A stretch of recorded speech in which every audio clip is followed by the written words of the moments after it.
In my 15 years in the diving industry, I've never come across a more polarizing subject as sharks. Some divers can't wait to get in the water with them, others are scared to the bones of the thought of even encountering one.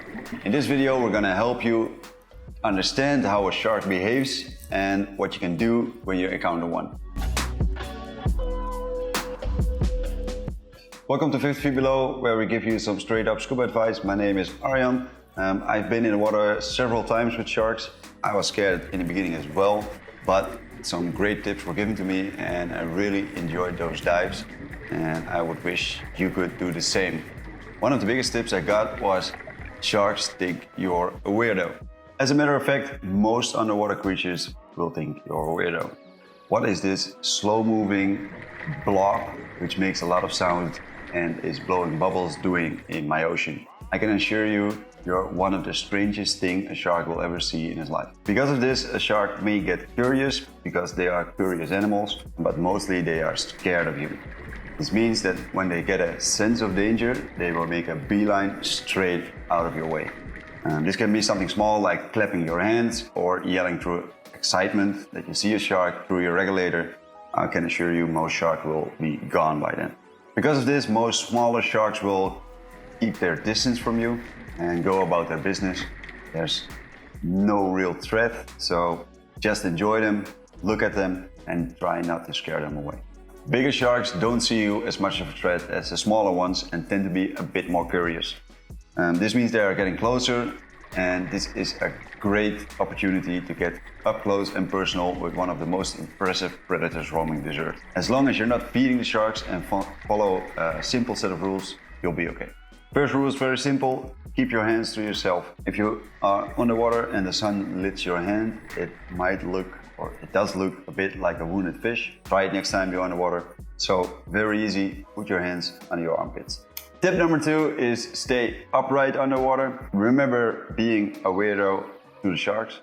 When you stay upright underwater, this amps the weirdness for the shark to 1,000,000. There's no other animal in the ocean which travels upright. Rule number 3, keep your eyes on the shark.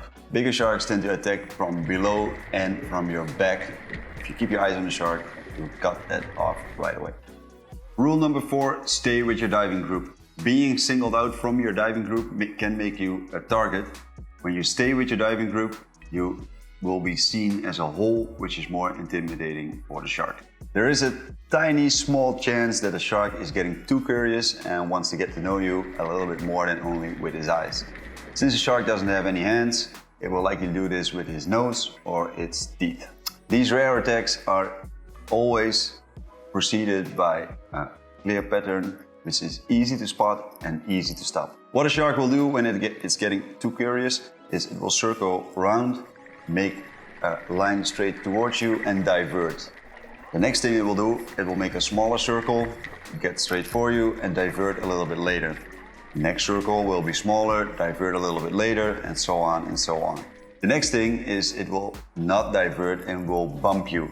This is a way for the shark to feel what you are. If it doesn't get a sense for what you are, the next thing it's going to do is take a bite. This is simply tasting, feeling what you are, because it can't feel it any other way.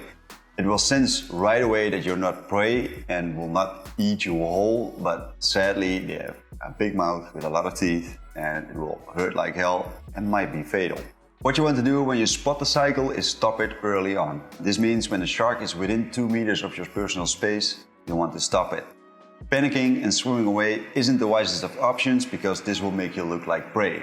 Following these rules are the wisest option. First thing you can do to break the pattern is when it comes for you, make a lot of sound and bubbles. You can yell through your regulator, you can clap your hands, or you can just breathe out a lot, and this will 9 out of 10 times scare the shark away. In addition to this, you can go to the seabed, if that's an option of course. You cut off the attack route and you can easily keep an eye on the shark. If all this fails, which is very, very, very rare, there's one last thing you can do, and it sounds a bit hilarious, but it's totally true. The good old punch in the nose, because when the shark comes in for a bump, you can just punch it in the nose, and this is the equivalent of kicking the shark in the balls. There's a lot of nerve endings in the nose, and it will hurt like hell for the shark. Just remember, the next time you encounter a shark, to enjoy it.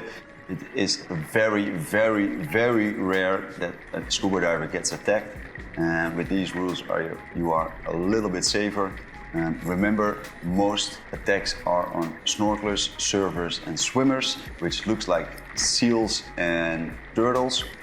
And most attacks happen in areas where people shouldn't swim because the area is closed, because there are sharks in the water. All in all, the chance of running into a shark becomes less every year. We are killing them by the millions, and they are becoming endangered all over the globe. Next time you encounter one, just enjoy it instead of fearing them. If you want to help preserve these awesome animals for future generations and score an awesome t-shirt in the process, check out our website. It has awesome t-shirts in it, and we donate 10% of the proceeds to shark protection.